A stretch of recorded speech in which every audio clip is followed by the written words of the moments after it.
Hello, everybody. Welcome to the lounge, and I am just out here keeping an eye on my chickens again.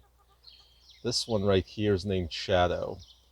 She's trying to sneak off so she can lay an egg, but she's not sure whether she wants to go through with it. She's gone into hiding. It's gonna happen, folks. The other ones are mostly enjoying the leaf pile in here. Let me turn the camera around, though. Hello, how you all doing? Hope you've been doing well. I realize I haven't come at you guys in a little while, despite all of the excitement that's been going on in Canada lately. No major excuse for that, other than I've been busy. And also, there's been a lot of people very ably commentating on the situation in Canada lately, which was nice to see. For a couple weeks there, you couldn't turn on the news or a show or anything in either the United States or Britain without them discussing little old Canada and our trucker protests and Trudeau invoking and then quickly revoking the Emergencies Act. It's been quite the interesting situation. Now, as far as the trucker protests and the border protests that we've had going on, those are all cleared out now.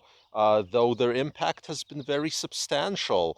Their goal was to remove many mandates related to the pandemic. Well, as you guys can see, this is the board right now.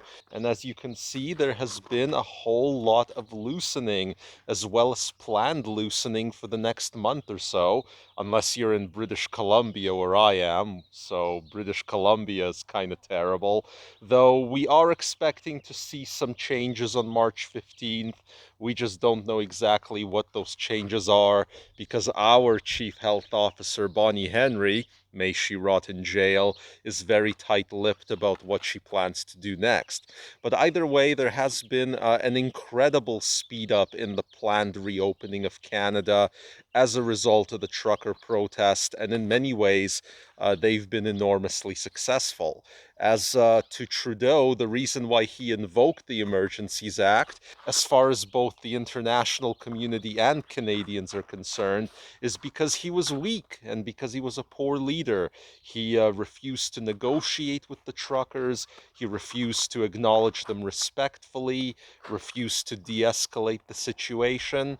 And so he ended up having to use the Emergencies Act because it got to the point where basically the protesters had dug in and weren't going anywhere, and even tow truck drivers in Ottawa were refusing to tow the trucks away. So, as part of the Emergencies Act, the government forced tow truck drivers to engage in the work of towing. Now, interestingly, in order for the Emergencies Act to come into effect in Canada, it has to go through a procedural voting process, and that is why it was revoked very suddenly just after it came. Basically, it had to pass through our upper chamber, the Senate in Canada, and it was looking like it was not going to pass.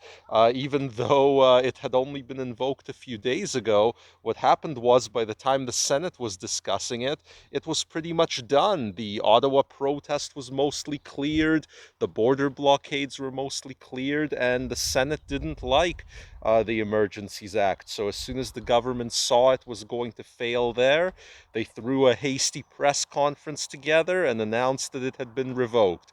But certainly the damage politically and to society has been done. A lot of, disturbing sights were seen around here, from protesters being trampled by horses to what to me was the most significant thing, and that was the freezing of financial assets by government of certain individuals, in an extrajudiciary way without trial or charge or anything, which is a very extreme punishment because if you freeze someone's financial assets, their bank accounts or whatever, you're not just punishing them, you're punishing their whole family by extension.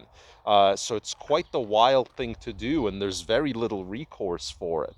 So most of the people who had their bank accounts frozen have had them unfrozen already, but still a disturbing precedent, especially considering all of my videos about not trusting your government with their centralization and your finances and so forth.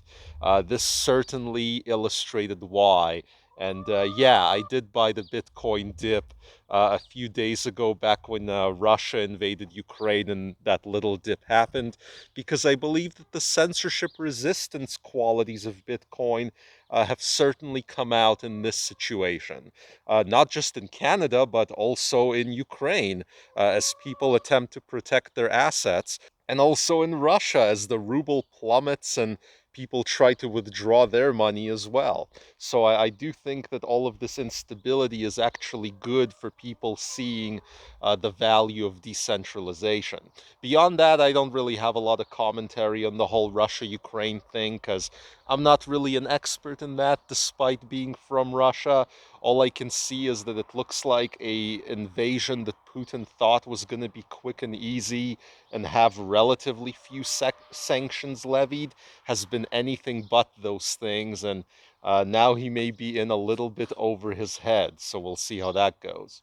The other thing I kind of wanted to come at you guys with today, just to keep every episode having a bit of a topic, is a liberty lessons topic. And today's liberty lesson is, if you ever have a crime that you see out there, be that a criminal act or a traffic violation or whatever, and the only penalty of it is a fine, that right there is not liberty. That right there is not justice.